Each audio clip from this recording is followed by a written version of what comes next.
La firma la pone Hemingway y las fotos Robert Capa. Es la batalla de Teruel y ese relato cuenta cómo nacieron aquí los corresponsales de guerra o el fotoperiodismo.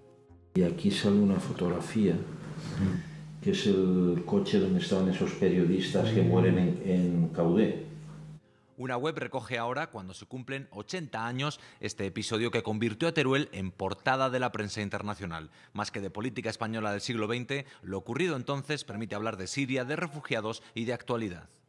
Hoy en día seguimos teniendo guerras en algún lugar del mundo, seguimos viendo como muchas personas son desplazadas de sus lugares, de sus pueblos, de sus ciudades. Su importancia dentro de la estrategia bélica la estudian habitualmente las tropas de la OTAN o la Brigada Aragón, y ahora se abre al público. Estamos en una zona de parapetos, que como he dicho antes, sobre la línea de trincheras, desde el cual posiblemente se hiciera fuego de ametralladoras o de fusilería. Por estos montes del Campillo pasa el frente de 80 kilómetros que defendieron unos 6.000 soldados. Las antiguas trincheras permiten descubrir pueblos y paisajes.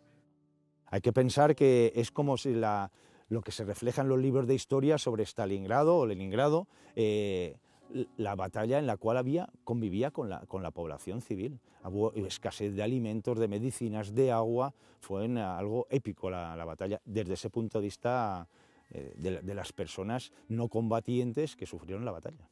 El escritor Javier Cercas o el fotógrafo Gervasio Sánchez rememoran la batalla este mes y una gran exposición la revivirá en febrero. De fondo sigue el gran proyecto de un museo que convierta a Teruel en referencia de la historia contemporánea.